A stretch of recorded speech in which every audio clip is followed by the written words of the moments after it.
What's happening, everybody? You already know who it is. Your boy Narcolepsy, your boy 94, aka Malik, back here with a special episode, non-wrestling related. Usually my podcasts are kind of wrestling, kind of around there related. But today, I figured we'd talk about something else. Talk about some basketball going on with the pandemic hitting this year. Basketball kind of took a big curve. Got canceled. March Madness was canceled. The NBA has been canceled since I think around March or April, around there. So it's been a while. But things are starting to kind of open back up. Things kind of, I guess you could say, is starting to look pretty good in the world right now. Not really, but the COVID thing is kind of on the down low right now, as far as I know. I got a special guest today. He's been on my channel, I think, once. We did the draft maybe like a month or two ago. He's a big fan himself. I'll let you introduce yourself, and then you can kind of introduce what you do about your podcast and everything too. Yeah, hey, what's up, everybody? Just in case you forgot the last time, I was on here doing we did our fantasy draft, which was a lot of fun. Anyways, I'm Josh Burton. I'm the owner and operator of Everything College Basketball Podcast. It's exactly what it says. We cover everything college basketball. Basketball is my favorite sport, like a lot of people, college basketball specifically. But we're going to talk a little NBA today. And Malik, you talked about the pandemic and stuff, and it has been since March when everything, basically the world got shut down. And especially now, coming off like the heels, hopefully at the end of this pandemic and everything else that's going on in the world, what I wouldn't give right now to just be able to free my mind for 2 hours at a time and sit down and watch a basketball game. Man, I never knew how much I miss sports, bro, until it was gone. I mean, it's a good thing that I guess kind of wrestling's still there because it's they kind of got their own venues they can go to, so they don't have to really be in front of crowds. But even with wrestling with no crowd, it's just weird. You know what I'm saying? Like, it's just weird to not hear fans interact, because sometimes it's a big part of it. Because sometimes you could watch a match and it could be really good, but you're like, oh man, if that had a crowd though, you know how great that would have been. You know what I mean? The same with basketball. Even though it's coming back, there's not going to be any fans, which it'll be a little weird not to have fans there. You know what I mean? Because when you watch a game, sometimes the interaction of the fans can make the game a lot more exciting. But at this point, I don't even care. At this point, I just want to see something. I mean, I'm staying here, and what I think it's going to be like, and it'll take a half, maybe even a game to get adjusted to it, but it's going to be like for hoopers like us who's grown up playing in the courts and everything. You're going to hear the announcers with no fans on the floor, though. You're going to be able to hear talking a lot more. You're going to be able to hear a lot of the squeaking of the shoes on the floor, and it's going to sound a lot like normal summer league game pickups that you would play growing up as a kid, whether you're in elementary, middle school, high school, whatever. A lot of squeaking of the shoes on the floor is what you hear, and a lot of trash talk or calling out plays, calling out, hey, your defensive assignments. To me, that's what it's going to be like. So for me, and I'm sure you too, people who grew up in the sport, it's not going to be that uncommon for us. But man, fans just make, especially sporting events and like you said, wrestling, fans make it. Yeah, I'm interested to see how they're going to do I guess, talking on the court, because they're going to cuss and everything like that. So, you can't. I wonder how they're maybe going to do that. Maybe I heard a thing that they may have some background music playing or something like that, where you can hear music instead of. Well, that would be interesting. That would be the kind of like the old AND1 days, when AND1 used to be a big thing there for a while in the mid to early 2000s. Because remember, they'd be playing like in the street ball courts and stuff, and they'd have music playing, and they'd have the guy on the MC. I think that could be fun. I also think, too, that society in itself is changing. If you watch a lot of network television, even we all love the Last Dance, right, with the Michael Jordan docu-series. Yeah, and awesome. They played the mature version on the regular ESPN where he's saying, the F word. I don't know what I could say on your show, but he's saying the F word. He's saying, like, nothing's off limits. And even watching, like, the USA Network or something, there's certain shows now where you can say shit, you can say the F word. So I think it's loosened up. So maybe just like they'll put a discretionary thing, and what you hear, whatever. If you have children, maybe you don't want to have the sound up, whatnot. But yeah, they could say certain things, but certain players, like they'll use the N word. You know what I'm saying? Or they'll say the F bomb or whatever here and there. So I guess it depends. I mean, it could be a lot of like NBA Ballers. The video game when you had the guy on the mic, he was talking, and they had the music in the background. It could be a lot like that, but I think if anything, it'll just maybe just be casual music in the back, and they'll just end up playing. But how are you feeling about the bracket introduced? Me personally, I thought they should just considering the season got canceled in March, there was only a couple games left they really had to play before the season was going to be over with, and I felt like they should have just went straight into the playoffs like how usually the bracket is, because the teams that weren't going to make it were never going to make it anyway.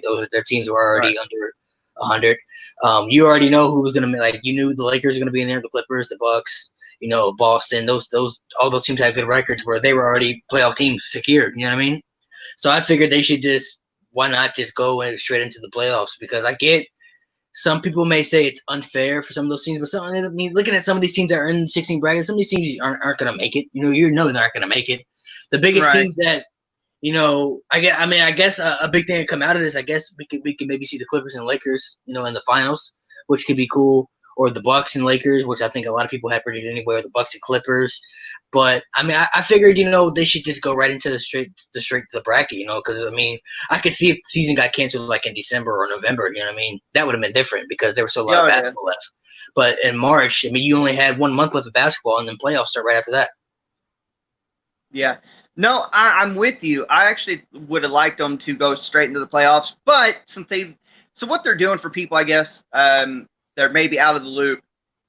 At the end of July, the NBA is coming back, and they're taking 22 of the 30 teams.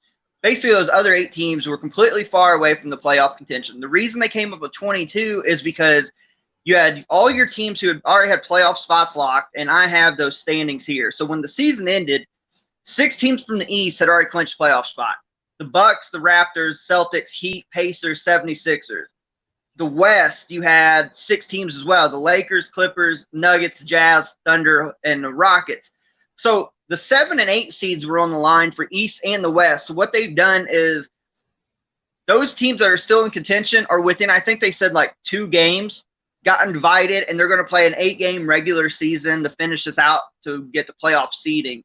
So I'm kind of like, whatever. I'm with you. I wish we just went straight to playoff bracket. But I guess they have to, give a couple warm-up games, build some drama. The other thing, if you remember about a month ago when everything started to get talks of coming back and trying to get the league back and finishing the season out, remember they thought, we're going to just take the top 16 teams, forget conference, and we'll seed them based upon record. Now, you talk about interesting, because the West has been more loaded this year, like in the past years, than the East. So you're talking about a team, let's go to the West standings. You're talking about a team like Denver, who's had a really good year prior to the pandemic, 43 and 22. They're third in the West, but you would put them, it'd put them third in the East too, but they're a game and a half better than the Celtics. But you're talking about some crazy interconference matchups for playoff games. I thought that could have been real fun.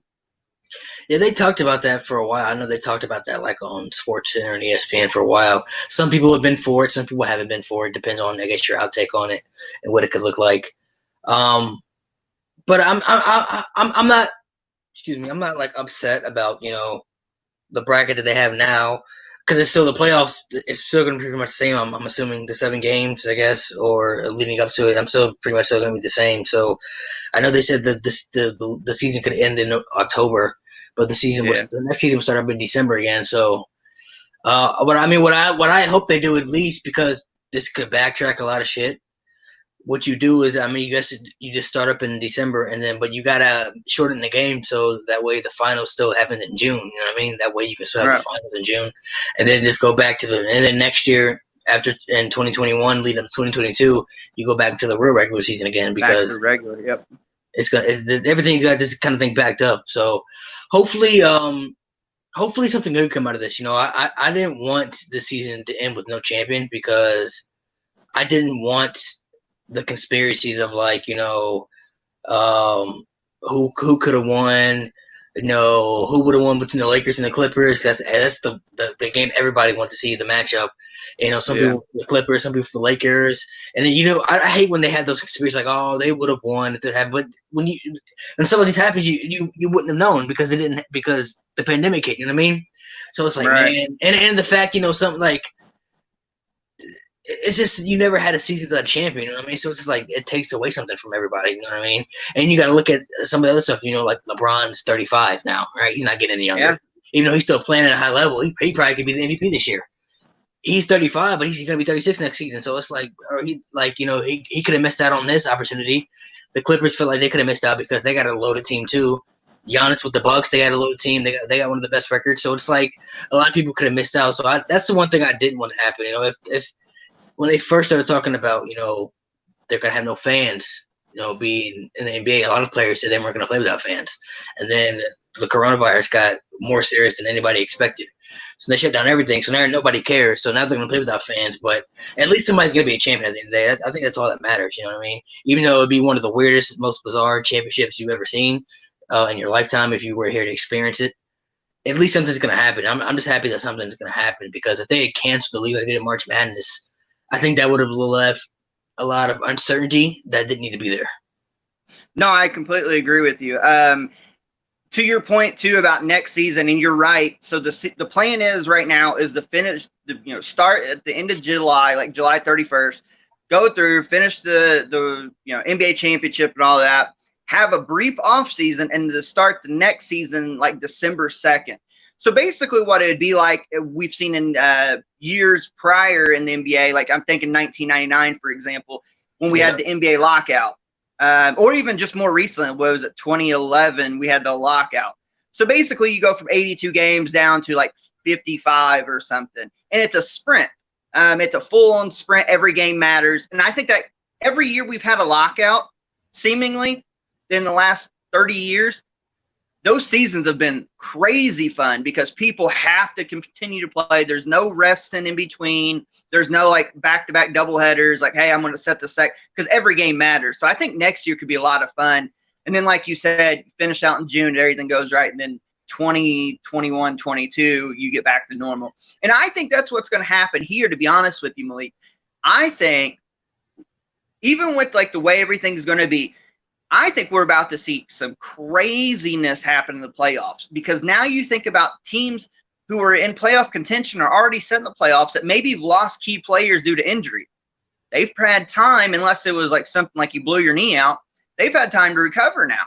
What about teams like the Lakers and the Clippers and the Bucks who were outstanding? Fully outstanding.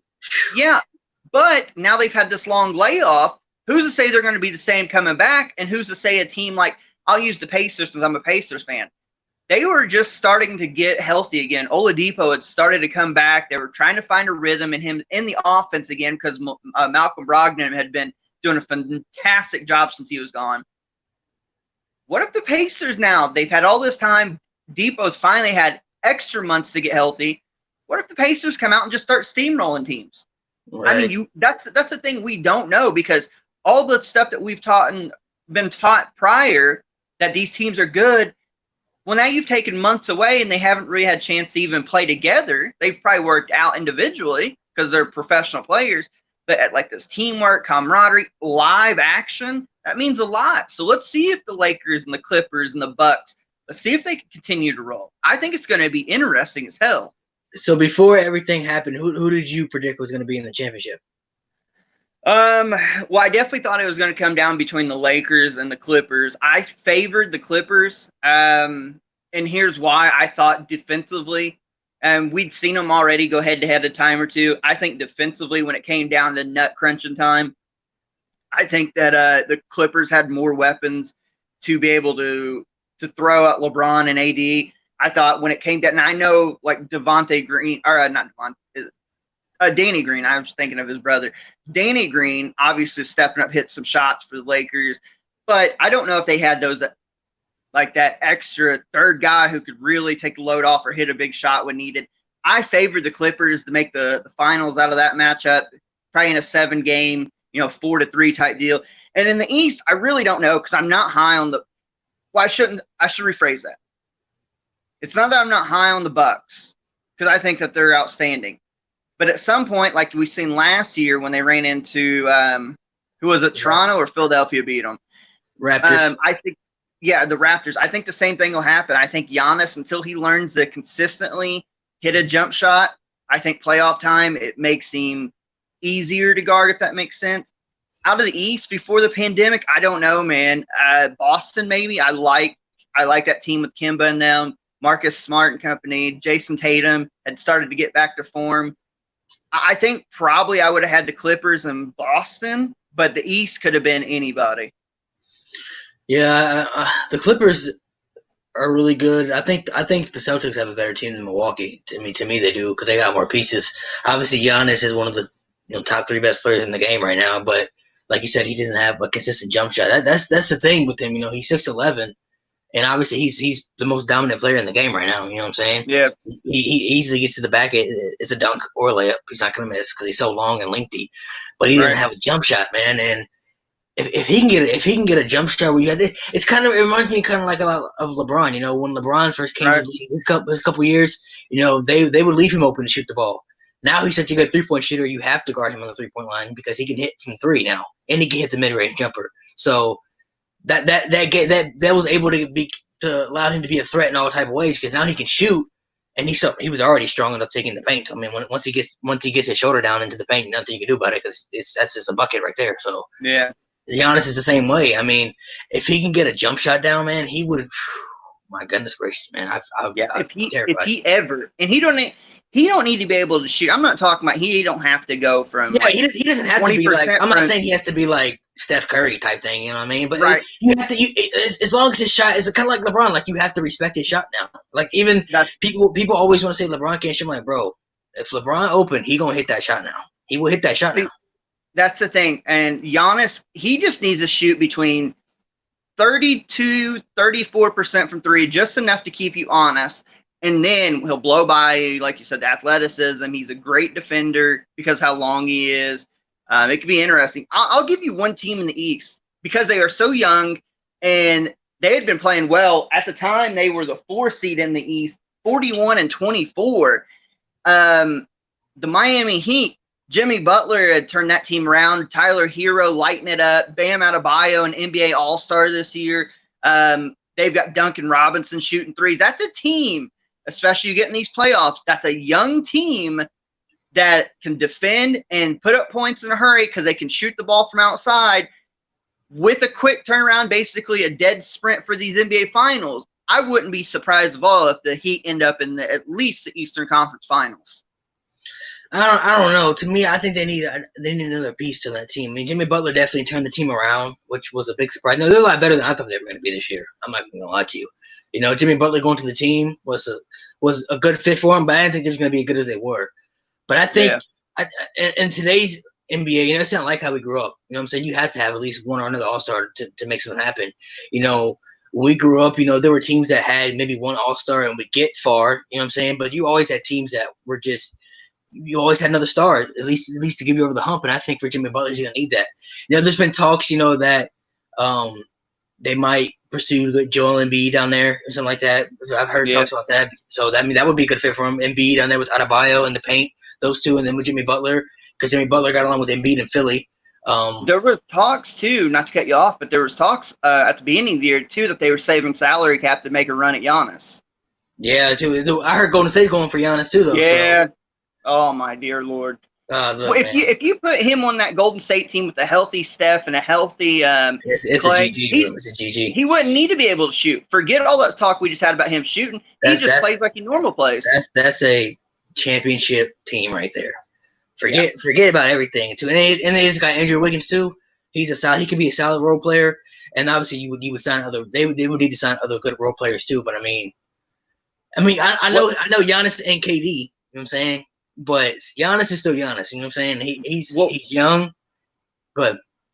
No, go ahead, and I'll finish on that thought. Go ahead. Yeah, I'm gonna say Giannis is young. He's younger, and he could basically, if he goes to the Golden State, he would basically be the new face of the Golden State Warriors. Because Steph's already in his 30s now.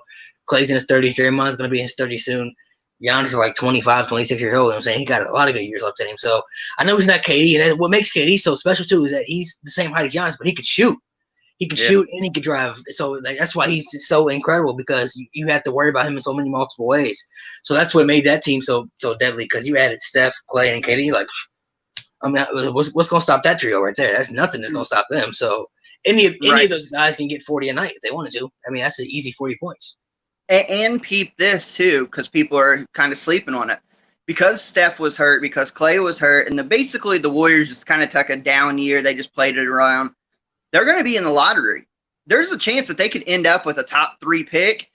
Bro, if you added, let's just say that they took LaMelo Ball and you gave him to the Oh my Lord. You talking about a team that could run and put up 110 a night? Oh my God. This would have been like one of the perfect years for them. Or last year. Last year would have been the best year for them if they would have been terrible, because if they would have been terrible last year, they could have got like Zion, you know what I'm saying, on their team No. with Steph, and that would have been ridiculous. That would have been just totally unfair, because even though Draymond is great, Zion is he's not a defensive player like that, but a freak of nature at the most. I mean, he's when you're watching his games, all his points are in the paint, but he straight bullies people. Like this, I would watch his games and he would literally move people out the way, like it was nothing, and just dunk the ball. I'm like, this guy is so unfair. This guy's so unfair. So, growing up, what were some? Who's the first player that got you into basketball like that? Gravitate? Because for me, growing up, I think you're a couple years older than me. Growing up, for me, easily my favorite player of all time is Kobe Bryant. So Kobe was easily the guy who got me hooked into basketball. Like, that was my dude. This was kind of around this was, I think, maybe I started really getting into ball. Maybe like the last year him and Shaq were together, and they lost to Detroit. But I remember watching those years when he was by himself, when he was, those years people don't remember. But I think, a lot of people always talked about, Shaq and Kobe. Shaq carried Kobe to a championship, but people don't respect Kobe enough. You got to go back and look at his numbers through those finals, running those playoffs. He was putting up stupid numbers. He helped Shaq get those championships too, because Shaq never won anything until he had Kobe, and then he won one with D Wade. But those years that Kobe didn't have anybody else, he was putting up like 30, 35 a game. You know what I mean? Like, just trying to carry teams. The 81-point game, and then he got Pau Gasol and Lamar Odom and all them guys, and then they started making a run again. But Kobe for me was, he's kind of like he was the Jordan of my era, because I never got to see Jordan. Oh, for sure, yeah. So Kobe to me definitely was the player that got me hooked into basketball. So who was the player for you that you gravitated towards? Well, I mean, for me, it was instantly Michael Jordan. Jordan, to even try to describe him and what he means to a lot of people like me. And then the great thing about the game is it doesn't matter if, it doesn't matter who you were, what background you came from. Like, Michael Jordan was the guy. But also growing up here in Indiana, I still am a big Pacers fan. But I was gonna say, how was it growing up like in Jordan, but being a Pacers fan? All those heartbreaking. Well, it's funny because my dad, obviously, my mom, and everybody, they hated the Bulls. But like, we used to watch some of the games on WGN just because they knew I liked Michael in Chicago. But I was always a Pacers fan too. So Reggie Miller is my guy too. I would grow up, especially being a shooter myself in basketball. Reggie was a guy that I emulated a lot, and I just talked about this the other day. Reggie, you know how many times when I'm 4 or 5 years old on like basketball goals, or even inside on a Nerf goal, countdown, and Reggie, I'm shooting a 3 to win the game and watching him torch the Knicks and stuff. So Michael and Reggie were my guys early on. As I started to get a little older too, I appreciated guys like Shawn Kemp just because of the freaking nature he was. I really liked Shawn Kemp. I liked Penny Hardaway back in the day too. I thought he was incredible. Cold, incredible. It's a shame that he got hurt later on in his career because he was so good. I like Pippen too. There were 4 players to me that stick out on my head. If injuries never happened, they would have been all-time greats to me. Penny Hardaway is one of them. Grant Hill, Tracy McGrady, and Derrick Rose. Those 4 there were like destined for greatness. And Penny Hardaway came to the league. He was on fire. Him and Shaq were incredible together. Even though they unfortunately didn't play along together. Penny Hardaway was absolutely incredible. I remember, the Penny commercials, Little Penny with Chris Rock, the Penny shoe. Grant Hill was literally supposed to be like the next face of the NBA when he came to the league. And then he got hurt. Tracy McGrady, his best years were in Orlando, but he never had a team. Once he went to Houston and teamed up with Yao Ming and all them, he had a team over there, but then he started getting hurt. So he never had the privilege of making a run. And then Derrick Rose is the youngest MVP ever in the history of the league. He was 22 and won the MVP. And then got hurt the next year. Yeah, he lost that explosiveness, and he is never the same. But I'm glad you mentioned T-Mac, because as I was going down the line, T-Mac's one of my favorite players of all time. I thought his ability to score the ball, the smoothness in which he played, I love that about him. And he was one of the, outside of Michael, he's one of the first guys I really started to appreciate his shoes. I love the T-Mac 2s and 3s, or 1s, and It's the ones and twos. I think it's the ones and twos, the T-Mac ones and twos. But you're right. Everything you said about him. He was scoring champ in Orlando there for a season or two, and then never had a team. The talk was, he couldn't do it in the playoffs. Then he goes to Houston, teams up with Yao Ming, Shane Battier, has really good teams, never stays healthy. It was always a shame. I appreciated Allen Iverson was another guy I really appreciated. It's my second favorite player. Rooted so hard for him to knock off LA at the time in 01. I mean, you talk about a guy, and that's what kills me. You see those stuff that like, LeBron took this team to the finals, and it was that 05 team or whatever it was that had 2007. The 07 team. We're the really shitty team in Cleveland. I said, Allen Iverson wants to talk to you because that team, he had an aging Dikembe Mutombo. He had Eric Snow, who is a great defensive point guard, could not hit the broadside of a barn. Iverson had to do pretty much everything on that team and drug them all the way to the finals and stole a game or two from the Lakers. Dude, Iverson, him and Isaiah Thomas, the two best players under 6 foot in NBA history. Yeah, Iverson is my second favorite player of all time. He changed the culture of the league as far as, the way you approach yourself. Braids. Nobody had braids until Allen Iverson wore braids. The arm sleeve, tattoos. Yep. Dennis Rodman had tattoos and everything, but it didn't really pop off until Iverson was doing it. The baggy clothes, the gold chains and the jewelry. Iverson was a culture changer. And that 01 series was one of the best playoff runs ever. The series against Toronto, the series against Milwaukee, He was putting up 50, on people's head. Like he carried that team to the finals. I know the LeBron team that may be the worst team to ever go to the finals, really, because he didn't have nobody in that team. But there were a lot of teams, I'm with you, man. Allen Iverson, without that, would take A off that team would have not made the finals. They wouldn't even have made it out the first round without Allen Iverson. Yeah, it would have been not equal. I'm glad you mentioned, too, in the 01 run, knocking off of a Ray Allen-led Milwaukee team and that great series that they had. It went 7 games against Toronto with Vince Carter and them. And I think Carter went for 40 that game as well. I mean, just incredible just to even make the finals. Yeah, that's another dude I really like too, was Vince Carter. The human highlight, what was it? He's the human highlight reel? Or half amazing. Oh, half man, that's it. Dude, I mean, just incredible. Yeah, he's so good. To me, he's the best dunker ever. You definitely don't want to be in the paint when he's coming in because you getting bodied. It don't matter. You being a poster. Something's bad happening. I've seen him jump over 7-foot people. I've seen him have the most nastiest dunks on people. Like this the most disrespectful things you would ever see. Like this. If you've ever his first year in New Jersey, because I was in high school time, so we used to play this clip all the time. His first year in New Jersey, teaming up with Jason Kidd and them. There was a game, and I'm wanting to say it was against the Heat because it was on Alonzo Mourning. Oh my God! Yeah, where he freaking he tucked the body blow, rose even higher, and caught back on him. Like, oh my God! That's one of the most disrespectful things I've ever seen. He said that Alonzo Mourning never talked to him after that ever since. He still won't talk to him. I don't blame him. I wouldn't talk to him either. I don't blame him. I mean, that's up there with one of, like, you talk about one of the most disrespectful dunks ever. Like that's. To me, that's in the top 3. Like I remember seeing that first time. I was like, how did that even happen? I'm saying, like, the fact that he took it behind the back and then he cocked it back so far and then just dunked it on the man. Like, I feel like you had to retire to that, bro. Like, you had to retire from the NBA. Like, that's gonna be embarrassing forever in your life. Like I remember me and my friends were having a conversation once, and we were really trying to debate on which one would be worse, if it was getting crossed up or getting dunked on.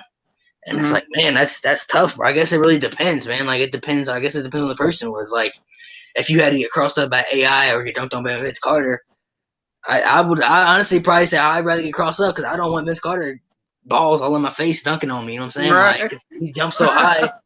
And Allen Iverson, obviously, he gonna make you fall, and it's embarrassing. But at least I'm like, at least Allen Iverson. I'm saying, like, okay, that's so. What do you think's worse? The AI crossover on Tyronn Lue in the finals, where he steps over him, or, and I hate to say it because this is one of my Kentucky guys, but when Brandon Knight got demolished by DeAndre Jordan in that lob. The Brandon Knight one, man. That's up there too, man. I remember the LeBron Jason Terry one too. That oh my Oh, goodness that's gracious, bad. Oh my God, he about killed him.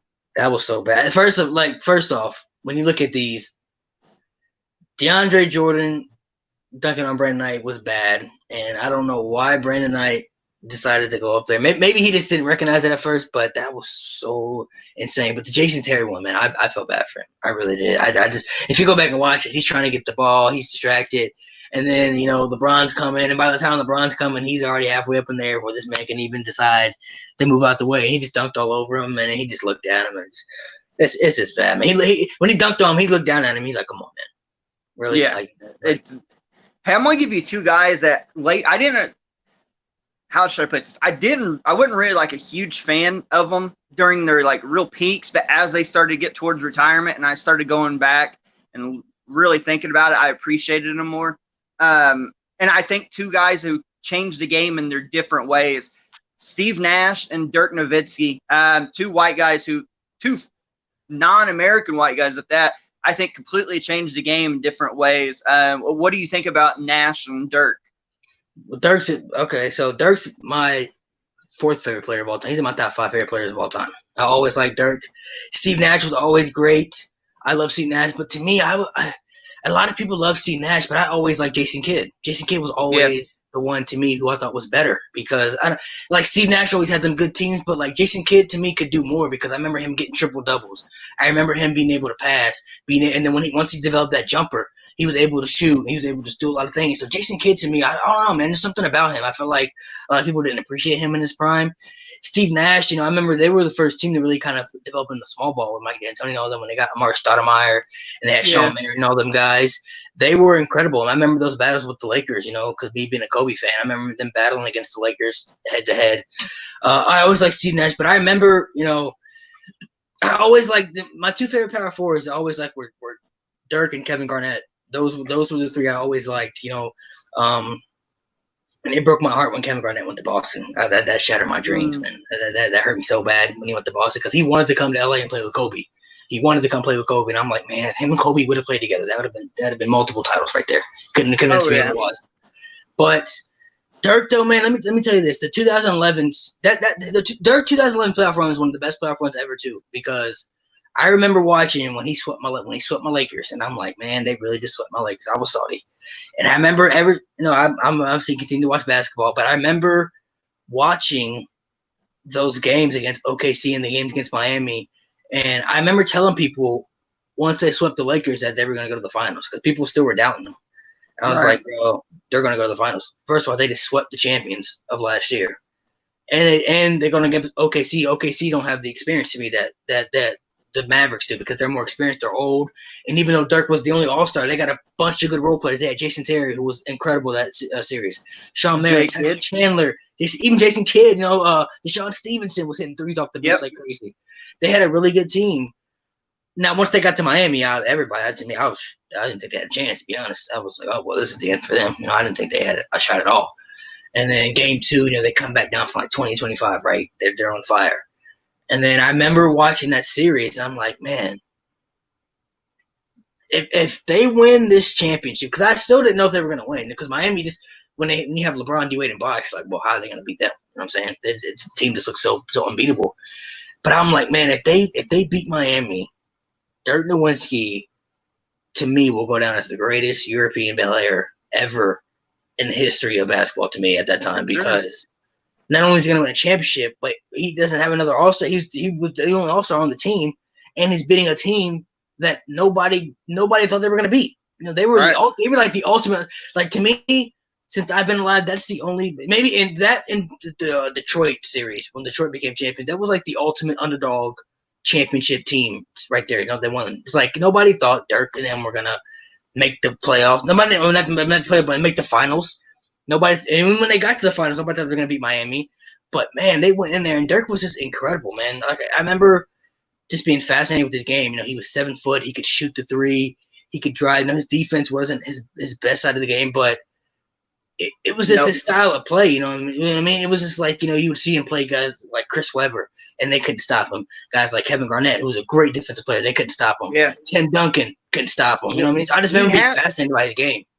He has one of the most unstoppable moves in NBA history. When you talk about unstoppable moves, you think of Kareem's hook, like a sky hook. You think of MJ and even Kobe, since Kobe kind of stole the move from him and did it so well. Kobe and MJ's like turnaround fadeaway is unstoppable. And you think about Dirk Nowitzki, high post, fadeaway off 1 foot, being 7 foot and his release so high, unblockable, and he hit 95% of the time. It was unguardable. And he torched the Heat that series with that. Once he got rolling in game 2, like you said in the comeback, and he torched Bosh, even LeBron tried to guard him, and he went to work on Bron. They would try to go small ball on him. Maybe they could get a steals on him. He posterized people, not dunking on them, but just putting them in the post, either a high or low, and just went to work. And people forget how good of a passer he is. Yeah, that team was really, really good, man. It was a lot better than people think. Looking back on it, than I thought it was. At the time, I remember being a Lakers, a Kobe fan, but I also remember, even though Kobe's my favorite player, the backup team that I always really appreciated was the Spurs, man. I always loved the Spurs with Tim Duncan, Ginobili, and Parker. And I remember, the series against Miami when they lost, I was like, I was so heartbroken, man, because I was rooting for them really hard. This is my time, when I didn't like LeBron at all, and I was so against him. And I really didn't, you talk about people that you appreciate now. Honestly, I really didn't start to appreciate LeBron and respect his game until the Golden State series when he brought back the 3-1. That series right there, first of all, that whole playoff series was, that was one of the best playoff performance series I've ever seen in my life. He led the category in everything for both teams, for points, assists, rebounds, shooting percentage, everything. He led it in everything, and being down 3-1 and being able to instill that confidence in Kyrie to go out there and be the second best player and to be able to get his team like, look, man, we're gonna do it. Like we're gonna go out here and we're still gonna play hard. We're gonna be able to do it. And to go into Game 7 in Golden State, if anything, and to go out there and perform the way he did, that to me, I remember after that series, I was like, man, I don't think there's nothing that bad I can say about this dude anymore because not only did he go back to Cleveland, but he just brought them a championship. After they had nothing since Jim Brown days, you know what I mean? The Browns have been terrible my whole life, you know what I mean? They haven't had any type of championship since Jim Brown, which is in the 50s. And they go back there and they win that championship, man. I remember feeling like angry because I still didn't want him to win, but also having the respect for him, like, man, like, how can I not respect this guy as a great player? You know what I mean? Like, how can I not respect his greatness after this? I just saw him make history. And I just saw him bring a championship to the city. You know what I mean? It was incredible to me. No, yeah, I mean, I get it. I'm in the same boat. And I'm still not like a LeBron fan, but I do respect his game enough. And I think a lot of it to do, and this is just being honest, a lot of it to do is like how much fanfare he got, like calling himself the king before he even started playing a game. I'm like, bro, relax. Like, I think some of his fan base drove me off of him early. So it gave me a reason to like doubt him, like wanted to see him fail. But I think the same thing when he come back from 3-1 and really dominated that series, dude. I had a ton of respect for him. Still not a fan of him, but I have a ton of respect for his game. Yeah, I'll never probably be a LeBron fan, even though he plays for my team now. You know what I'm saying? I want him to win now, right? But I've never been a huge crazy fan like everybody else, and maybe it probably is the fan base, like the fan base. I would say the fan base has nothing to do with it. He's always been great though. I mean, I can't think of any player who was built since high school to be like the next big thing in basketball and overachieve those accolades. You know what I mean? Since like 16, he was on the cover of sports magazines, like, oh, LeBron James, the next big thing. And everybody's like, come on, man, he ain't even played in the NBA yet. And then came to the league and then overachieved everything. You know what I mean? He overachieved what everybody thought he was going to be. So that you have to respect too. And the man himself, you know what I mean? The things he does for his community and building a school for his community out of his own money, the things he does, it's incredible. So I got to respect the man himself too. But to me, you probably can relate to this too. I gravitate towards more players who have that killer instinct. That's why Kobe was my favorite player because Kobe went out there with that killer mentality and I'm not saying LeBron doesn't have it, but he doesn't show it the way that these guys do. You know what I mean? He's Right. more of a pass first type player. You know what I mean? That's the thing about LeBron too, that, he'll get everybody involved in his team because there's so many ways you can. That's why, his teams in Cleveland were so good when he had nobody, because he made sure everybody got involved, and you only have to worry about him scoring the ball, because he can score whenever he wants to, because he can drive on anybody. But you also have to worry about him gravitating towards people to assist the ball. That's why motherfuckers out there were like, Jamario Moon was getting like 20 a game. You know what I mean? When Right. he's like, what a name drop. like he's like, and people are like, why is Jamario Moon having 20 a game? But like, oh, well, LeBron's got 11 assists. That's why, because you have to worry about him passing the ball. And he was such an incredible, with the driving, he could throw the ball out to anybody. And that's why he plays so much better with shooters around him. That's why, once they got like Ray Allen to Miami with Mike Miller and Shane Battier, it was like, well, that's another championship right there for them, because not only did they get one of the best shooters ever in Ray Allen, but they already had good shooters to begin with on that. So the same with the Lakers now. But the reason I loved Kobe so much was because that killer instinct. Like every time he stepped on the court, you like he was trying to drop 50 on somebody. It didn't matter who it was. He thought he was better than everybody else. Even when he came to the league and people was talking about MJ, and they was like, "Oh, you gonna face Black Jesus?" And he like, "Who's that?" I'm saying he got to see me. I'm Kobe. You know what I'm saying? He got to play me too. So I like players. That's why I love Kevin Garnett. And Kevin Garnett played the same way. With that mentality, that killer instinct. Allen Iverson had that killer instinct. You know what I'm saying? That little man mentality, that he was gonna go out there and not be feared by anybody. I gravitate players, towards more players to that. That's why I kind of like Draymond Green too. Draymond Green, I like his game a lot, because he reminds me a lot of that. You know what I'm saying? He kind of reminds me a lot of the old school game where, he'll take the tech for his team, or he'll talk trash somebody, or he don't care. A lot of players don't like, or a lot of fans don't like when he comes out and he says that he feel like he's the best power forward in the game or whatever, something like that. And people get mad at him like, oh, he's being too cocky. I'm like, what's wrong with that? I'm saying you can't be mad because he's confident in his game and what he believes in. There's nothing wrong with that. I like players who play like that. Well, bro, the best players are the ones who have supreme confidence in themselves, who are a tad bit crazy, and who love the big moment. That's why people idolize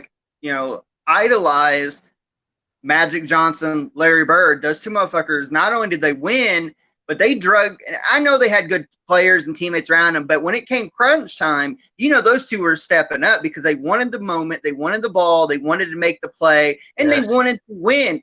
Even if they didn't score the ball, they wanted to make the play to win the game. Same with Michael, same with Kobe. Those guys, that's why we gravitate to those players. You talk about Larry Bird. Dude, when he would shoot the ball, he would you hear stories where he would go to the bench, like side out of bounds. He would tell the opposing team, like, this is the play. I'm going to catch right here, and I'm going to shoot, and I'm going to win the game. And they'd kind of laugh about it, and they'd be like, I'll be damned if the motherfucker didn't do exactly what he said, hit a walk-off on us, and turn around and look at us like, I told you. Yeah, I mean, I love that stuff. Michael, we watched The Last Dance. He would find the smallest things to get pissed off about. He would insane, bro. Insane. He would let like the news reporter of like an opposing city say the slightest thing about him that he didn't like, and he'd be like, all right, 50 tonight. And you think you're scoring? It ain't scoring tonight.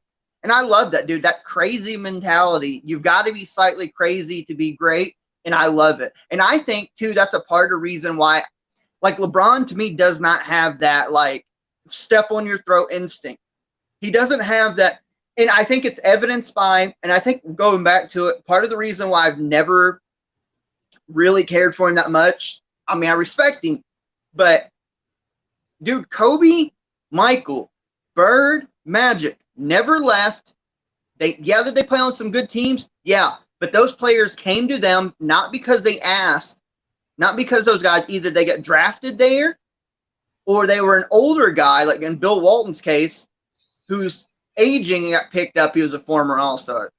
Those guys didn't be like, oh, well, I need to win a championship and we need these players. They would rather be like, nah, fuck you. We'll go 1 on 10 and I'll do this myself. And that's what I loved about that. And when LeBron started bouncing around, and even when he came back to Cleveland or when he's at LA now, he has to have all these players to try to win a title. And I'm like, man, I just can't. I can't get with it. I'm sorry. I can't get with it. That's why he may never win a championship. And I want to talk to you about this real quick. He may never win a title, but one of the most underappreciated players in the NBA, to me, is Damian Lillard. Yeah. He's very unappreciated. 100%. I agree with that. You know, looking back now, I didn't like when he went to Miami, but I understand the move now because looking at it now, there's no way that team in Cleveland was ever going to get past Boston. Once they got Reggie Miller, I mean, not Reggie Miller, but Ray Allen, Kevin Garnett, and they had Rondo too. No, they really had a big four. A lot of people say the big three, but they had a big four because they had 4 All-Stars on that team. Yeah. Now, Rondo was in his prime then, and he was absolutely incredible in his prime. Along with Ray Allen, Paul Pierce, and Kevin Garnett, they just were never going to beat that team, man. LeBron, he would put up crazy numbers. I remember watching those playoff series where he would put up good numbers, but they just didn't have it to get over. And I don't think he was going to convince anybody to come to Cleveland and play in Cleveland because Cleveland's a small market team brand, and it's it's cold there. Nobody really wants to play in Cleveland. You know what I'm saying? And I feel like just nothing was valuable there. So, there were talks that him and D Wade would have went to Chicago with Derrick Rose. That would have been incredible too. But the Miami move, I can respect it now and looking at it now because I understand that to win championships, you have to have better players, and he did not have them in Cleveland at that time period. When he went back to Cleveland in 2016, they had Kyrie, but the only reason they had Kyrie because they were so shitty when he left. They had the first pick, so they had another All-Star on that team. But so I can understand how some people be mad about LeBron doing that, and I was always like that too. But looking back at it now, if he never left Cleveland, I don't know if he would even have 3 championships because Boston, even though they're getting old, he couldn't beat them. They never beat him until he went to Miami.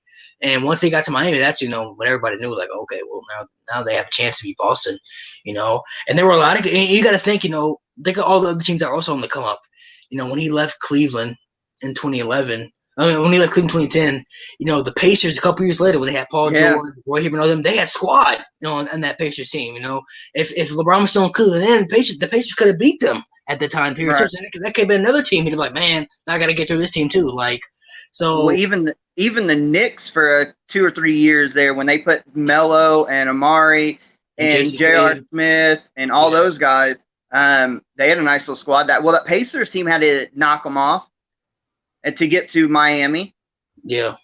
And that's the story of the Pacers, by the way. Ever since I've been on this world, when the Pacers have really good teams, they always seem to run into like a super team. They run into Michael Jordan, or they run into Miami Heat, or they get knocked off on an upset by the New York Knicks or something. It's always been the case. They'll finally make the finals and have a great team, but just run into the beginning of the Kobe Shaq dynasty. They can just never, you know what I'm saying? We've had here in Indiana in the last 25, 30 years, we've had some really legendary teams, but ran into some even more legendary programs. Yeah.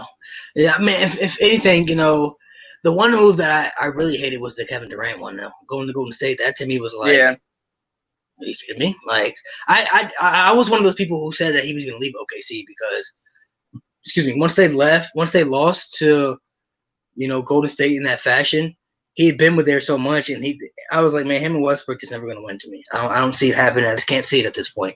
They went to the finals once. They got destroyed by Miami. That was their chance, right? That was their chance right there. Like, that was the chance to go right there. And then versus Cleveland in the finals, that would have been an amazing series. You know what I mean? Oh, I know. So that was their chance, and them losing like that, I was like, man, he's going to leave. And I thought he was going to go to Boston. There were big talk about him going to Boston once they signed Al Horford that year. So I was like, oh, man, he might go to Boston for it. And I was like, oh, man, he go to Boston. Like, they're going to win a title and everything. I hate Boston.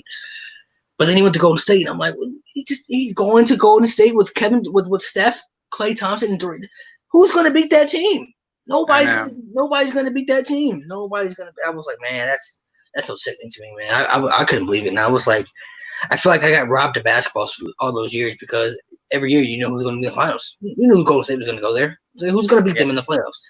I feel like that 5-year run where Golden State won 3 of them and then lost the other 2 but made the finals. I feel like that. You're right. The Western Conference was over with. Like every year at the start of the year, unless something crazy happened, it was over with. So it was just a matter of who was making the East. And then for all them years there until last year, it was going to be Cleveland. So it was kind of pointless to even watch the NBA there for a couple of years.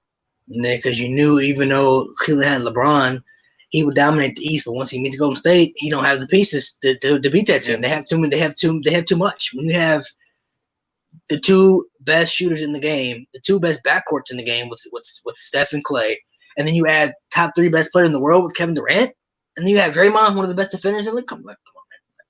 And you got Iguodala coming off the bench. She was like, no, that's just. You're going to think I'm crazy, and I thought it then. I still stand by it. A couple years ago, Paul George's last year at Indiana, when and I think it might have been LeBron's last year in Cleveland too, or the year, whatever. You know what I'm saying? It was a couple years back. They met again in the Eastern Conference Finals, the Cavs and the Pacers, and it went to Game 7, and LeBron had a crazy game, knocked them out. But I still think that Pacers team matched up better with that Golden State team than Cleveland did, because in the regular season, if I remember right, the Pacers won that series 2-0. And I think Pacers were more defensively in a better position to defend that three-headed monster, because Paul George, Lance Stevenson was a big guard who did a really good job chasing Klay Thompson around. George Hill, I think the Pacers would have gave a better series that last time against Golden State than that Cleveland team, but we'd never know because they lost in Game 7. I mean, that's interesting. I know what you mean. That it was a couple years back, I believe. I can see what you're saying. So, looking at it now, who are some of your favorite players in the league now? Give me like 3 players that you like right now. I like, these probably my 3 favorite players. Man, that's hard. Anthony Davis, he's a Kentucky boy. You know what I'm saying? I got to stick with him. You're a UK fan, aren't you? Oh, yeah, big time. Born and raised. So, Anthony Davis, let me go ahead and just get I'll try to do my best to separate. So, my 3 favorite players tend to all have Kentucky ties. So, I'll give you 3 non-players. My first 3 that are in the league, they're Anthony Davis. I love John Wall still. I love John Wall. And I really love Tyler Hero. I thought, his 1 year at Kentucky, his rookie year so far in Miami, love that. So there's my 3 Kentucky players. My 3 non, damn, I haven't really thought about it. I love, damn, I haven't even really thought about it, to be honest with you. Let me hear yours, and I'll see if I can. Oh, well, Damian Lillard. I just mentioned him. I love Damian Lillard's game. That's for sure one. I love Damian Lillard's game. I do think he's completely underappreciated. Yeah, my three favorite players my favorite player in the league is, even though he plays for the Clippers, is Kawhi Leonard. I always like Kawhi. Luka Doncic, I really like that kid. Yep. He's going to be special. And Damian Lillard would be 3. John Morant, I think he's going to be great too. He's on the upswing. I love Ja too. Yeah, I've always liked Jimmy Butler. I like his game because he plays with that mentality, that intensity. Donovan Mitchell, because you're a Kentucky fan, but I'm a Louisville fan, man. So, I know. That's one of my Louisville guys right there. So Donovan Mitchell, one of my dudes, who actually is better now than he was even in Louisville. I never thought he was going to be an all-star going into the NBA. So Mitchell would be one of them. Montrezl Harrell, because he's from Louisville too. So those guys I really like, and of course Giannis too. Giannis is a freak, you know what I mean. So he's up there. But I would say Kawhi for my favorite. He's been my favorite player for a while since Kobe retired. I've always liked him, even when he was in San Antonio. He's quiet, but like he's still a killer to me. You know what I mean? Because he does it on both sides. Is what I like. He can lock you up, and he can go out there and drop 30, 35 if he wanted to. So I really like Kawhi Leonard. I really appreciate his game a lot, actually. Yeah, I like. Obviously, I'll give you a Pacers one. I really like Domantas Sabonis. I think his game continues to evolve. Made his first All-Star game this year. His dad was incredible, though. Oh, Arvydas was ungodly. Yeah, ungodly good. Yeah, especially he came to the league a little late, though. They wouldn't let him. I don't think they would allow him to come to the league at first when he was like right. No, he had to stay over. Yep. I'd be remiss too. I love watching Devin Booker play. I know he's another Kentucky kid, but the things he's doing out in Phoenix. He's a lot better he was a lot better now than he was in Kentucky too. Same here. I agree with that as well. I agree. I'm trying to think off the top of my head some other players that I would that I appreciate. Okay, I what guess to about watch. who are some Kimba players? Walker. Kimba Walker. I love watching Kimba play. I Yeah, think he gets after it both ends of the. I think he's another guy who just wants to win, and I think he's a better fit in Boston than Kyrie is. I think we're finding out without LeBron, Kyrie's a terrible teammate. Everything you hear about him, he's not a good teammate. yeah. I just don't think he's the one. He's not. He's just obviously not the one to carry a team. You know what I mean? Now, obviously, him teaming up with KD is going to be interesting because if Kevin Durant can come back and still be the KD, then that could that and Kyrie can be okay with being number two. They can make a run too, and there were talks about too. They may go for trade for Bradley Beal too. So I'm like, damn, man, they get Bradley Beal and they have Kyrie and they have Kevin Durant. That could be depending on Jared, the Achilles injury is so serious. It depends on how Kevin Durant can come back. You know what I mean? right. And they got Jared Allen down low, a young big guy. They've got Karis LeVert, who's been scoring a lot here lately this year. So that's a nice little team Spencer in Brooklyn. Too. Dinwiddie's been nice too. Oh, Spencer yeah, Dinwiddie, that's right. That's a nice little team down there. Or up there, I guess, in Brooklyn. Yeah. So just give me some players growing up that you did not like, that you hated. Maybe because, they were beating your team, or maybe just because everybody liked this player and you were a little different. For me, I hated Paul Pierce growing up. Couldn't stand Paul Pierce. Paul Pierce was one of the guys that I absolutely did not like growing up as a kid. LeBron was one of them. I never liked. I wasn't a big Steve Nash guy either. Steve Nash was somebody that I would never care for either, man. I wasn't big on him. Maybe because I like Jason. Like I like Jason Kidd. Everybody loves Steve Nash, but I was like, man, I think Jason Kidd's better. That was just me. Yeah. Well, again, this all depends on. As I got older, I really appreciated and loved Kobe, but when I was younger, I couldn't stand Kobe. When I was younger, there's something about him I couldn't stand him. I did not, and still to this day, I mean, I know he's a Hall of Famer. Any of those Knicks players in the 90s, I'm talking Patrick Ewing, John Starks, Charles Oakley, Anthony Mason, Greg Anthony, couldn't stand any of them. Not one of them. Didn't like Karl Malone. Wasn't really until now I am, but when I was younger, wasn't a Charles Barkley fan. Really? A lot of the Spurs players during that dynasty, I did not like Manu Ginobili, did not like Tony Parker. Tim Duncan I liked, he was all right, but Manu and Tony Parker for some reason rubbed me wrong. Bruce Bowen also from the Spurs I did not like. Yeah. As of right now, you want to talk about modern player I just can't stand? I do not like James Harden. Yeah, I remember. I think he's super overrated. Yeah, James Harden is a great offensive player. He's probably one of the best offensive players I've ever seen. You know what I mean? But I just can't see him. He's another player that to me can't carry a championship team. I mean, he's not that guy. Offensive wise, he's incredible. You know what I mean? He's an incredible offensive player. I think what was he averaging almost 40 this season a game? Yeah. So I mean, he's an incredible passer too. He's underrated with the passing too. I mean, he averages. Here's what's killing me about this Harden conversation. Like ESPN and all these people are blowing him up. Like, oh, Harden scores 55. This is his 10th game in a row where he's had at least 30 or more.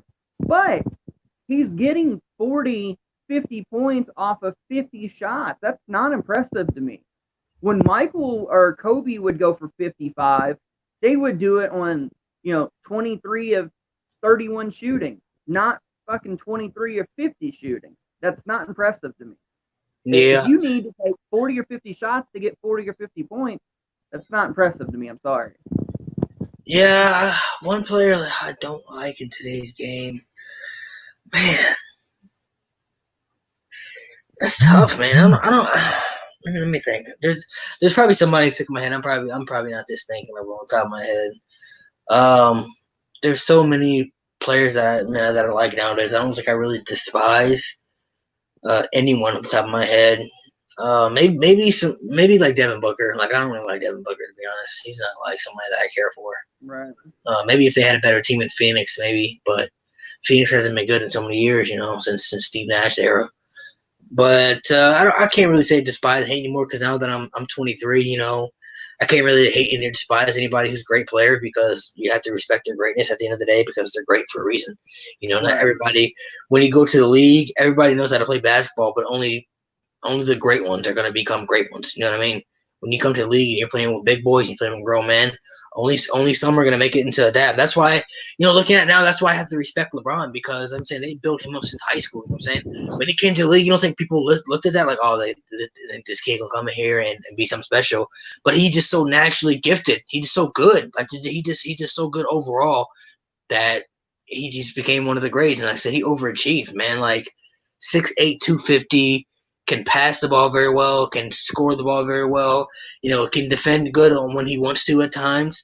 Oh, especially when he was a little younger in his days. And he actually had a pretty good defensive year this year, actually. He stepped up a lot more defensive-wise this year, I thought, than he has the last couple years.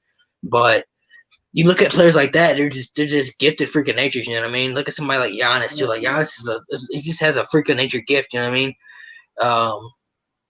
Kobe, even though he doesn't have that freaking nature gift like Giannis and LeBron do, but he had the work ethic and mentality to be great. You know what I mean? Like he was gonna be great. Like I have to be great. He didn't want to settle for nothing else. Jordan the same way. Jordan didn't come to the league and he wasn't the most talked about player. Hakeem Olajuwon was the one that everybody was talking about in that draft because he was taking number one. You know what I mean? He was the player that everybody was like, oh, and Hakeem Olajuwon ended up being great. It was the right pick, but it's like nobody thought Jordan was going to become Jordan. You know what I mean? Like nobody thought he was going to be the greatest of all time. In a lot of people's eyes, nobody thought he was going to have the best-selling shoe of all time. Like nobody saw that coming. You know what I'm saying? But he had that mentality, that work ethic. Like, man, I'm going to go out here and I'm going to kill and I'm going to win. It's all about winning. You know what I mean? And that's what I miss kind of about basketball. I miss the hand checking. I miss the trash talk. I miss it. It makes the game feel more real. Like let these players go at it. Let them go at it, man. Like I miss when players would just go back and forth. Like I remember the battles between Kobe and AI. You know what I'm saying? When they would just go back and forth at it and they talking trash on the court. Like you can't guard me. You're not gonna stop me. Kobe come back at him with a fadeaway shot. Bam. AI. Okay. What? Cross him up. Shoot a jumper. Bam. It's like I miss those. I miss that era of basketball when players are going at it. I think it's more of basketball has always been a team sport, but it's more of kind of like a team thing now, actually, instead of an individual thing, which is not a bad thing. But I miss when players would go out there and say, "Fuck that, fuck everybody else. I'm going out here. I'm getting 50 because I need to show everybody that I'm the motherfucking man." You know what I'm saying? I need to show everybody that this is my time. You know what I'm saying? I need to show people that, hey, I'm gonna go out here and destroy you. And the same with Mike. Mike would get every little thing he could find. He would make up shit in his head that wasn't even real. I know. Just to piss himself off. You know what I'm saying? Like if the guy from Utah, when he said that he could guard him and shit like that. Like even though it probably wasn't even anything serious. He probably was like, hey man, if you never left, I probably could guard you. You know what I'm saying? Like I'm just saying guard you. They probably could have been joking, but then Mike said he like, oh okay, you think you can guard me? Okay, so when he came back, he tortured him. You know what I'm saying? Tortured that man for like this. I miss stuff like that. I remember a game. It was a clip. I watched it a couple years ago, but it was a clip of Kobe got fouled by somebody and split like he split his eye open, something like that. And they had to take him out the game, and put and clean up the eye, and they had to take him back to the locker room to make sure he didn't get stitched up or anything. But when he was walking off the court, he's looking at the dude and he's like, okay, that's what we're doing, all right. And everybody's like, oh shit, what are we doing? So when Kobe came back to the game and he came back out, I remember one of the teammates on the other team who the guy who had fouled Kobe was one of his teammates, right? And he remember they were on the bench talking to the guy, and he said he looked at the guy and he said, "Man, I don't know what you just did, but you see that guy coming through that tunnel right there?" He said, "You want to guard him, and that's not Kobe Bryant. That's the Mamba. You about to see a whole different side of Kobe right now." And he went out there. I think came back in the game, went out there and had like he scored like 25 in the second half or something like that, like something crazy. You know what I'm saying? I miss stuff like that, man. Like, like you said, I've seen some of that in LeBron a little bit. Like I remember, the game 6 against Boston when they were down 3-2. And they had to win, to make it advance. And he went out there and had 45 and shot like 70 or 80% that game. And that was the first time I saw that in LeBron. I was like, oh shit, like maybe he do got it. I'm saying because he went out there and just took over the whole game, wasn't bullshitting. You know, the game one in 2018 against the Warriors when he dropped 51. You know, even though they lost, but that was one of the best. It's one of the best individual performances I've ever seen from anybody. You know what I mean? Like to me, like I always felt like if LeBron approached the game like that, he would just have. Maybe he could have had more championships. I don't know, but like I feel like he could have just had it more. You know what I mean? Like, because to me, when I watched LeBron play, he would do things. I think he would be too passive. And to me, he's just such a walking bucket. Like nobody can stop you. You can't be stopped. You know what I'm saying? Like you're too big for people to take into the paint. So if you take anybody into the paint, they can't stop you because you're too strong. You're too big for everybody else. You're also too athletic, so you can dunk on motherfuckers on top of that too if you wanted to. And then now that you got a jump shot developed too, people have to respect your jumper. So now you can shoot the ball, you can shoot the mid range, you already can dribble the ball, you can pass the ball very well. Like to me, I always felt like sometimes he would be too passive. Like there were a lot of times, you know, when the game was on the line and he didn't take over the game or he didn't take the game winning shot. I'm like, why? Why'd you pass the ball? Like, why did you pass it? Same way. I'm like, why? And that's always the thing I would be like Michael, Kobe, Bird, whoever. They want the ball. They want to live and die. If we win, I hit the shot. If we lose, you can blame me. Not pass it off to a secondary or third person. Like, take the shot, have some balls, make the play.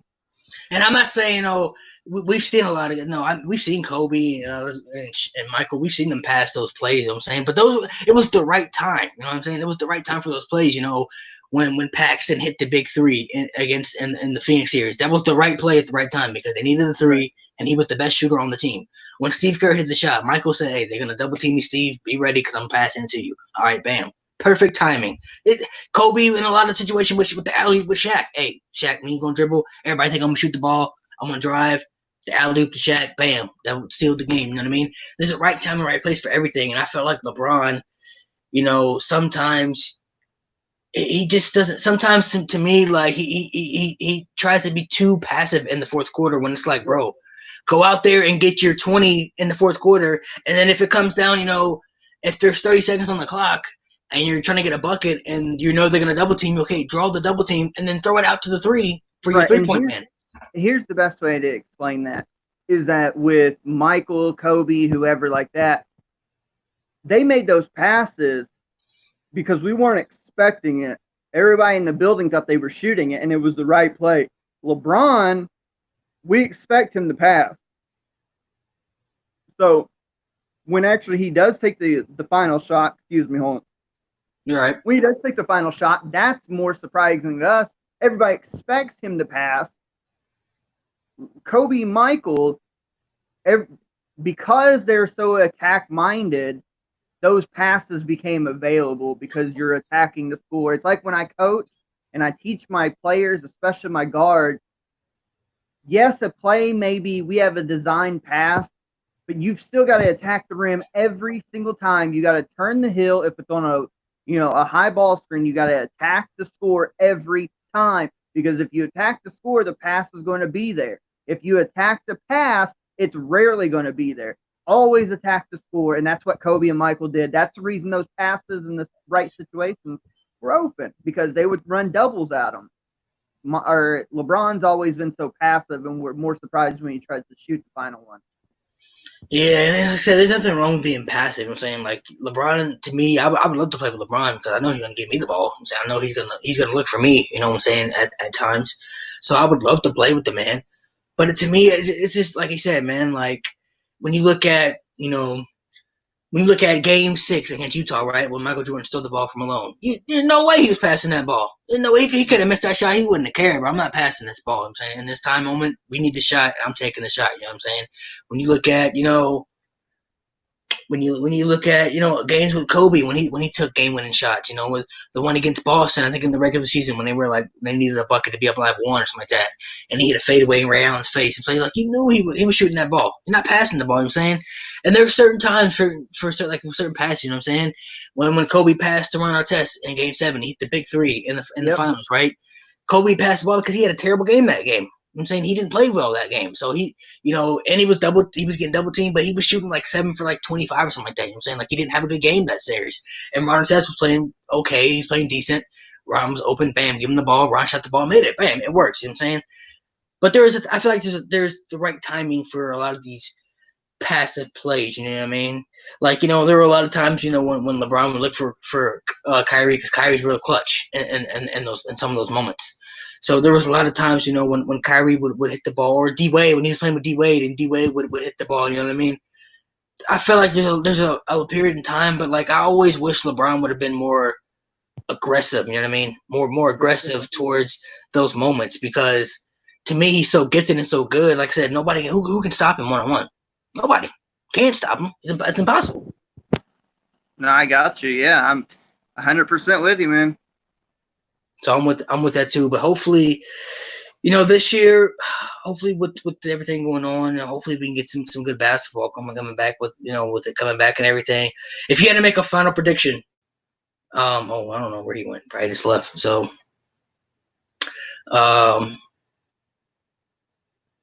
I'm gonna go ahead and rant a little bit real quick. With basketball, coming back, I think they said the end of July. I believe the end of July, when it's coming back. I'm hoping for at least. Oh, there we go. My bad. I don't know what happened there. You're all right. So if you had to make a final prediction, who would you say is going to be in the finals and who's winning the championship this year? Dude, that's so wild because, like we talked about the top of this program, like we don't know what. Go with your what does your gut tell you? Like, you know what? I feel like this is what's going to happen.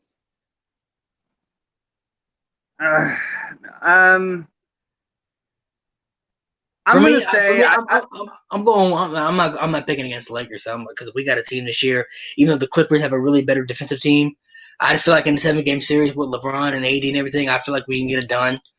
And I think I think Milwaukee will make it though. Even though I think Boston may have a better team, at the end of the day, I think Giannis may just be too much for Boston at least. I think it may be too much for them. So I'm gonna say the Lakers and Milwaukee in the finals, and I think the Lakers are gonna do it this year, man. Because to me, with LeBron's age, him playing at this caliber at 35 still is incredible to me. And I think it's like, to me, it's got to be now or never for this last championship. This could be his last championship ever. You know what I mean? For all we know.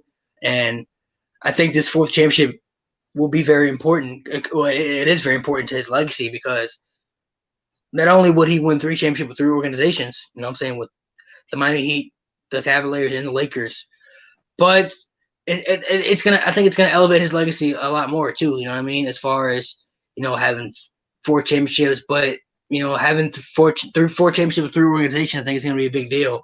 And what I'm saying, with him not getting any younger, I don't know how much longer he's still gonna play this level. You know what I mean? He can still come back next season at 36 and still play at this level, but nobody beats Father Time. Father Time catches up with everybody. So at some point, I agree. At some point, he's not going to be LeBron James anymore. So I think I'm going to stick with the Lakers this year. I think if LeBron approaches the season, especially with everything, with the pandemic hitting and everything being taken away from them, I think if they approach it like, hey, it's either now or never for them, I don't think they can beat, to me.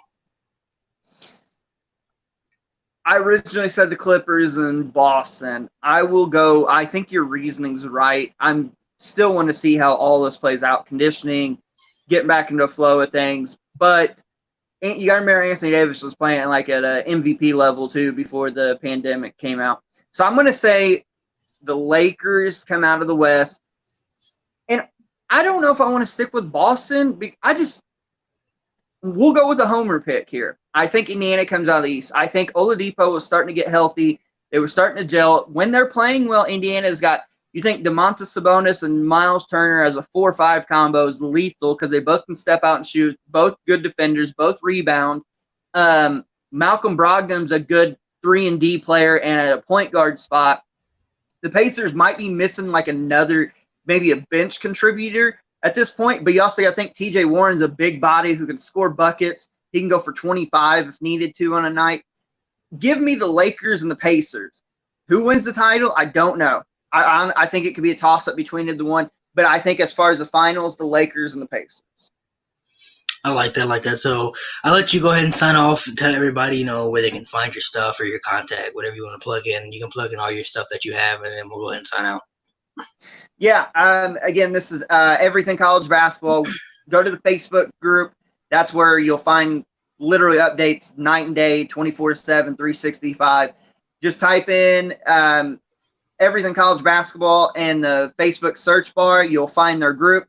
Send a friend request or send a join thing. You'll be accepted. Start posting, following all the action right away. We have exclusive recruiting content on there. All the things you need to do. We break down seriously. My brother does the recruiting. He's top notch. Ask anybody. So join the Facebook group there. You can follow us on Twitter at ECB Podcast 10 on Twitter. We haven't been as active on there as lately, but we're going to start picking that back up again. So it's ECB Podcast 10 on Twitter. And on the podcast, it's just simply anywhere you get podcasts on Spotify, Stitcher, iTunes, wherever. It's Everything College Basketball Podcast. You'll find us there. I'm telling you, we're the best up-and-coming college basketball only podcast group around. So join now while you can. Yeah, we'll have to do this again sometime. Maybe I get you going to the WWE show. I've been doing a lot of WWE drafts. We did a WWE draft, and then we did a WCW draft, and then we just did an NXT draft last week, and now we're doing a WCW versus WWE draft, Brand War. So we're doing that, I think, coming up Thursday for everybody. So maybe we'll do another. Maybe we do like another basketball episode sometime at one point, especially like once the basketball season starts to pick up and everything and start to play and everything. So make sure you guys go subscribe to his stuff. Go check out basketball. Especially if you're a college basketball fan, if you're a college basketball fan, go check out his contact on Twitter and all the platforms out there for podcasts. And appreciate you for being on, man. Thank you. It's a pleasure. No, I appreciate it, man. It was fun. And we're out of here.